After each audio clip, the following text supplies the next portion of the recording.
mensaje de niños ni tampoco la clase, porque es un domingo especial. Queremos que también los niños aprendan acerca de este momento tan trascendental en la vida, no solamente de Jesucristo, sino del cristianismo en total.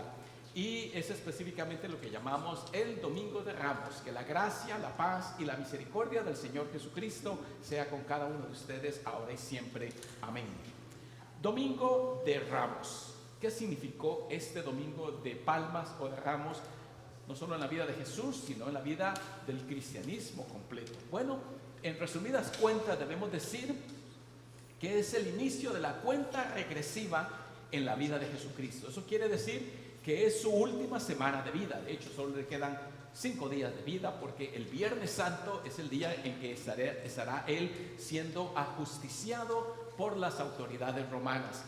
Y iniciamos hoy justamente la Semana Santa. Se le llama Semana Santa precisamente porque está vinculada a la vida de Jesucristo, su última semana de vida, hasta podríamos decir sus últimos 5 días de vida. Ahora, estoy casi seguro que muchos de ustedes, los que ya tenemos algunos años de vida, cuando celebrábamos la Semana Santa no podíamos salir a jugar afuera, ¿cierto? Solo se podía comer pescado y granos. Creo que nadie comía carne. No solamente éramos pobres y era muy cara, sino que simplemente pues era parte de la tradición. ¿Y qué otras costumbres habían por ahí para Semana Santa? ¿Cómo? Silencio absoluto, y aquí estamos riéndonos y pasándola bien, es cierto. Uno no podía salir a jugar, tenía que permanecer en casa. Yo recuerdo cuando era pequeño, pues éramos pobres, pero había una televisión blanco y negro, y recuerdo que teníamos que ver películas de Semana Santa. ¿Le pasaba eso a usted? Películas de Semana Santa, y uno tenía que abstenerse de decir malas palabras. Los que éramos mal hablados, como usted lo quiera poner, me excluiría, pero bueno, no estoy seguro. De vez en cuando se me zafa cuando se me cruzan los carros enfrente. Pero miren el cambio que debería haber. Déjenme ver si esto funciona. Come on. ¿Podría moverme al próximo slide, que no se me mueve? Al otro, por favor. Muy bien, dice: sean como yo. No salgo a fiestas, no tengo vicios, soy de casa y fiel, casi sudo agua bendita. ¿Qué le parece? Entonces debemos portarnos bien. Eso es parte de la tradición. Yo creo que no solo en Semana Santa, por supuesto, sino siempre. ¿Qué le parece la madurez de ese otro individuo? Madurar es terminar una relación y no hablar mal de la basura inmunda esa. Me gustó lo santo que se comporta, ¿no? Yo creo que es algo que es digno de imitar, creo yo. Un hombre llega a su casa y su mujer le dice desesperada: mi amor, a mi mamita le picó un alacrán. ¿Cómo que un alacrán si yo dejé 4 en la gaveta? No se debe hacer. Hay que llevarse bien con la suegra, por favor, eso es importante. La entrada triunfal, así se le llama el Domingo de Ramos, la entrada triunfal de Jesucristo en la ciudad de Jerusalén. Ahora, usted debe saber que Jesucristo vivía al norte de lo que es Israel, en Galilea, Nazaret, esa parte que está bastante distanciado de la ciudad de Jerusalén. Él tuvo que caminar 80, 90 millas hacia el sur para llegar a Jerusalén. Jerusalén, la capital de Israel, definitivamente era una ciudad de mucha conmoción política, económica. Ahí estaba el ejército, ahí estaban las autoridades, ahí estaba, por ponerlo en palabras modernas, la Casa Blanca. Todas las autoridades importantes estaban en Jerusalén. Usted debe saber que esa fiesta atraía a miles y miles de peregrinos. Es decir, Israel celebraba lo que es la Pascua judía. La Pascua judía era una evocación o una celebración de la liberación del pueblo de Israel de Egipto, lo cual había acontecido como unos 2000 años más atrás. Y se venía celebrando a lo largo de las generaciones como un símbolo de liberación, de tal manera que la Pascua judía tenía una tonalidad política. Usted debe entender esa parte. No era una fiesta religiosa propiamente dicho, es como el Día de la Independencia, es una celebración política. Y Jesucristo desciende para celebrar la Pascua judía, que una vez más tenía un tinte político. Ahora, también debe saber usted de que ese día, ese Domingo de Ramos, hubo no solamente una entrada triunfal, hubo dos entradas triunfales. ¿Por qué? Porque usted debe saber que precisamente porque tenía un tinte político la Pascua, que era la liberación de la esclavitud en Egipto, era un momento propicio para que aquellos judíos, que eran numerosos, que querían liberarse del yugo de opresión romana, pudieran buscar momentos para rebelarse contra los romanos, porque Roma había invadido Israel, se había adueñado y había pues un gobernador extranjero, foráneo, gobernando la ciudad de Jerusalén. Ese gobernador se llamaba, lo decimos en el credo apostólico, que murió bajo Poncio Pilato. Pilato era un romano, él no era judío, él era alguien impuesto en el pueblo de Israel como autoridad. Entonces Pilato tenía que vigilar la entrada, la celebración de la Pascua. Y aquí usted ve a Poncio Pilato en ese pequeño dibujo, entrando triunfalmente en Jerusalén para decirle al pueblo de Israel, a los judíos: pórtense bien, yo soy la autoridad, tengo un ejército que puede aplastar cualquier rebelión acá, así que pórtense bien. Así que la gente lo aclamaba porque había muchísimos romanos. De hecho, solo el ejército de Poncio Pilato en Israel se componía de unos 30,000 soldados. Póngase a pensar usted la magnitud, el ímpetu, la fuerza o la intimidación que pudo haber sentido el pueblo de Israel frente a esas autoridades. ¿Qué significó para Poncio Pilato llegar victorioso para la fiesta de Jerusalén? Bueno, significó un desplazamiento de más o menos 80 millas, es decir, 3 a 5 días de camino. Imagínense moviendo tropas que fueran 15,000 soldados que marchaban. Llevaba definitivamente mucha disciplina, orden, quizás 3 a 5 días. Iba con sus tropas armadas e iba a poner orden en la fiesta de la Pascua. Se tiene que tener en mente esto. Era un momento propicio para la rebelión contra las autoridades romanas. Y si usted es nacionalista en su país, usted no quiere ver a un foráneo, a un extranjero gobernando su pequeño terruño, ¿no es cierto? Debe ser alguien como nosotros, alguien nacional. De hecho, un requisito casi siempre de cualquier presidente de nuestros países es que sea un nacional, ¿sí o no? Pues bien, aquí vemos un pequeño mapa de lo que era Israel y quiero que ponga atención específicamente en la parte de arriba donde dice 1 hora 31 minutos. Hoy manejando desde Cesarea, donde estaba Poncio Pilatos, para llegar hasta Jerusalén, le llevaría en carro hoy 1 hora y media. Pero en aquel entonces, marchando con todas sus tropas, 3 a 5 días. Esa es la entrada triunfal de Poncio Pilato. Y quiero decirle que, sin ninguna duda, la entrada de Poncio Pilatos a Jerusalén era mucho más emblemática, mucho más atractiva, mucho más intimidante que la entrada de Jesús. Definitivamente, porque esas son tropas romanas imponiendo su autoridad. Y entonces la entrada de Jesucristo, relativamente hablando, era una entrada más humilde, más sencilla, porque entra montado en un burrito, en un pollino. Y póngase a pensar, qué rey, qué hombre poderoso quiere entrar con esa humildad. Poncio Pilato entraba en caballos bien vestidos, con tropas bien vestidas, y Jesucristo entra en un pollino. Sin embargo, las multitudes cantan Hosana, Hosana. La palabra Hosana aparece en el Salmo 118. Es una palabra que llegó a ser como una aclamación, como cuando hoy uno dice hurra, hurra, o alguna forma de que uno quiere celebrar algo. Pero originalmente la palabra tenía un significado también político.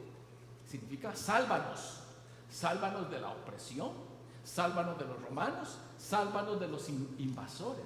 Y entonces cuando Jesucristo entra de forma humilde a Jerusalén, la gente dice sálvanos, Hosana. Cuando nosotros cantamos aquí durante la Santa Comunión el Hosana, o lo vamos a escuchar cantado también aquí hoy de parte del coro, todo esto, mis hermanos, significa liberación.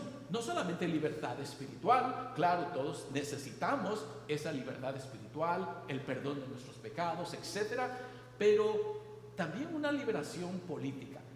Cuando uno ora, y lo he dicho en otras ocasiones, el Padre Nuestro, la oración que nuestro Señor Jesucristo nos enseñó, yo les he dicho de que originalmente también tiene un tinte político.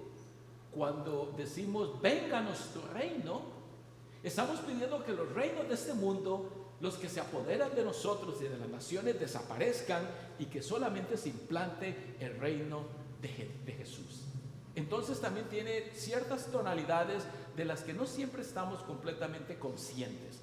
Jesucristo entra siendo aclamado como rey, y entonces esto implica que será su última semana de vida. De hecho, es menos de una semana, el Domingo de Ramos, y él muerto 5 días después estará siendo ajusticiado. ¿Por quiénes? Poncio Pilato, las autoridades romanas. ¿Y qué rótulos a Jesucristo? No le van a poner él es el Mesías, tampoco le pusieron es el Hijo de Dios o el Salvador, sino que el rótulo ofensivo que cuelgan sobre la cruz de Jesús es Jesús, Rey de los judíos. Así termina cualquiera que se haga rey. Miren, así va a terminar. Eso es lo que está mandando el mensaje. Ahora, Jesucristo venía desde el norte. Ya les dije que él vivía allá en Galilea. Ese es el mapa de Israel, que es como una franja mucho más larga que ancha. Así es Israel. Y él vivía allá en Galilea, en el norte. Miren, allá en el puro norte, una aldea que se llama Nazaret. Y por eso el apodo de Jesús, Jesús de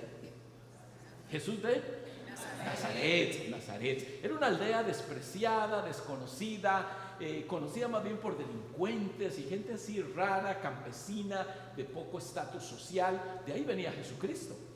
Y entonces él vivió la mayor parte de su vida, digamos 33 años, allá en el norte, cerca de pescadores, agricultores. Pero para la fiesta de la Pascua tenía que descender desde Galilea hasta Jerusalén, que está aquí casi en la parte café, al medio donde dice Jerusalén. Solo para que se hagan una idea, un desplazamiento de aproximadamente 80, 90 millas, dependiendo qué ruta se tomaba, y que iba en procesión. Muchísima gente iba a Jerusalén. Pues calculan los expertos demógrafos que probablemente Jerusalén tenía un promedio de unas 20,000 personas viviendo en Jerusalén de forma permanente. Pero para la fiesta de la Pascua llegaban un promedio de 250,000 personas. Pónganse a pensar, de 20,000 a 250,000 personas en Jerusalén. Y entonces esto era un revolú, era una revolución, una ruta de 80 millas que duraba de 4 a 6 días de camino. Pero imagínense las multitudes caminando en procesión, los niños corriendo de un lugar a otro, momentos que se tienen que quedar dormidos en las orillas, cerca del río Jordán. Eso era una fiesta tremenda, una fiesta tremenda. Y entonces, ¿qué significó para Jesucristo esto? Significó un desplazamiento, ya decíamos, geográfico de 80 millas, su última semana de vida. Pero noten la última parte: aclamación como el Rey Mesías, Salvador de Israel. Esto levanta red flags. Eso es peligroso. Llamarse rey cuando Poncio Pilato está allí representando al César, al emperador. Eso no puede caber otro rey aquí. No pueden haber dos reyes. Eso es peligroso, y justamente desde la perspectiva sociopolítica es la razón por la cual Jesucristo va a ser ejecutado, precisamente. Entonces él es aclamado porque las multitudes estaban en una efervescencia, por ponerlo de alguna manera, ya que se emocionaron al ver que ese hombre Jesús hacía milagros, multiplicaba el pan, levantaba a los muertos. Decían, claro, eso es lo que necesitamos, un rey exactamente con ese poder, ¿no es cierto? Claro que es un rey con ese poder y esa autoridad. Eso es justamente lo que necesitamos. Pero también hay otras implicaciones. Su visita a la ciudad real como rey va a terminar, que lo va a hacer terminar en la muerte. Su condenación a muerte por insurrección. Poncio Pilato, que es el que al final toma la decisión de que Jesucristo sea ejecutado, él no se puso a pensar, no, él es el Hijo de Dios, o él es el que va a morir por los pecados del mundo. Él no tenía en mente eso. Él es un gobernador político. ¿Y cuál es la acusación que los judíos llevan ante Poncio Pilato? Este se hizo rey de los judíos. Eso sí es peligroso, dice Pilato. Él podría ser muy espiritual, a él no le importaba si levantaba a los muertos, si multiplicaba el pan y sanaba a los enfermos. Eso para él era indiferente. De hecho, cuando otro gobernador lo ve, Herodes, dice, yo lo quiero conocer porque he escuchado que este hombre hace milagros. ¿Ha escuchado esa historia? Él estaba emocionado. Herodes Filipos, él dice, yo quiero conocerlo. Y de hecho, como Jesucristo no le responde una palabra, dice la historia bíblica que él se quitó su manto púrpura y se lo puso a Jesús.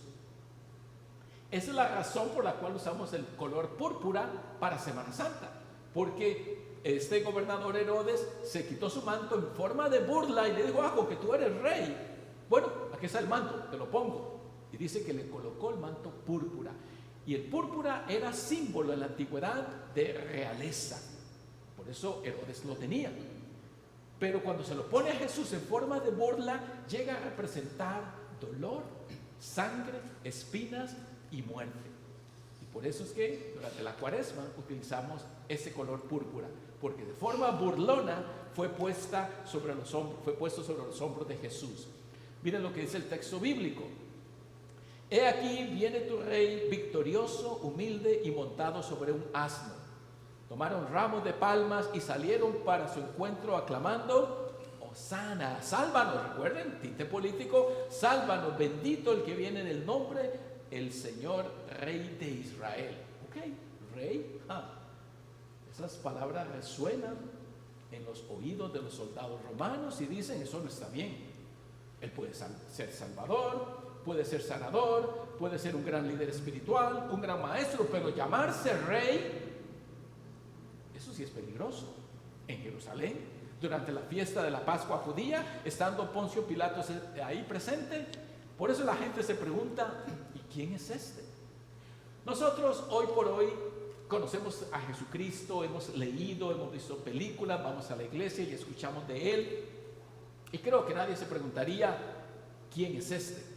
Pero en verdad Jesucristo era un ente desconocido para la mayoría. Imagínense 250,000 peregrinos en Israel que no vivían para nada allá en Nazaret. Él no sabía nada de Jesucristo. Quizás a oídas habían escuchado alguna cosita por acá. Y por eso es que la ciudad se sacudió. Y entrando a Jerusalén, se sacudió toda la ciudad diciendo, ¿y quién es este?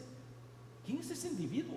Unos pocos lo conocían, sus discípulos, algunos que venían de Galilea, de Nazaret, ellos sabían quién era. Pero las grandes mayorías, las grandes multitudes se preguntan conmocionadamente, ¿quién es este? ¿Por qué lo aclaman? ¿Por qué le aplauden? ¿Por qué le ponen ramas y palmas cuando entra a Jerusalén? ¿Quién es este individuo? Y Jesucristo dice, si tan solo tú conocieras en este tu día el mensaje de paz, si tan solo, ¿no? Pero como no lo conocieron, miren las palabras que siguen, porque vendrán días sobre ti, hablando de la ciudad de Jerusalén, cuando tus enemigos te rodearán con vallado y te sitiarán por todas partes, te estrecharán y te derribarán a tierra y a tus hijos dentro de ti, y no dejarán en ti piedra sobre piedra, porque no conociste el tiempo de tu visitación. Mire qué augurio. Jesucristo dice y llora, dice que Él lloró sobre la ciudad de Jerusalén, porque Jerusalén, en medio de la Pascua y una gran celebración, dice que no reconoció el tiempo de su visita. No logró detectar que este que montaba el pollino es el enviado de Dios, es el Salvador, es el que nos puede reconciliar con Dios. No conocieron el tiempo de Dios. Y yo creo que nosotros, mis hermanos, necesitamos ser sensibles a la voz de Dios para entender que a través de la cruz de Cristo, Dios nos reconcilia consigo mismo. Es posible que a través de la fe seamos reconciliados con Dios. Pero esos son los ojos de la fe que lo pueden ver. Si lo vemos desde una perspectiva humana, si usted y yo hubiésemos sido uno de los peregrinos en Jerusalén y vemos a Jesucristo cargando la cruz, hubiéramos sido parte de la multitud que grita, crucifíquenle, crucifíquenle. Ninguno de nosotros hubiera podido detectar que Dios estaba manifestándose de alguna forma a través de este individuo humilde y sencillo. Pero hoy, a través de la Santa Comunión, Jesucristo dice, esto es mi cuerpo, esto es mi sangre, y me dice, yo estoy aquí para ti. ¿Podemos nosotros detectar su presencia? ¿Podemos nosotros reconocer que a través del sacramento Dios nos está reconciliando consigo mismo? La entrada a Jerusalén aconteció hace 2000 años.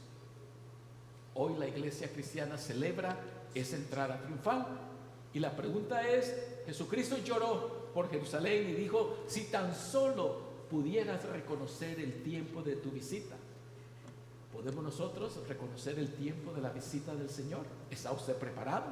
La Semana Santa es ese tiempo de preparación para la Pascua de Resurrección que se apresura para el próximo domingo. Y ahora que la paz de Dios, que sobrepasa todo entendimiento, guarde sus corazones y mentes en Cristo Jesús, Señor nuestro. Amén. Vamos ahora a escuchar al coro.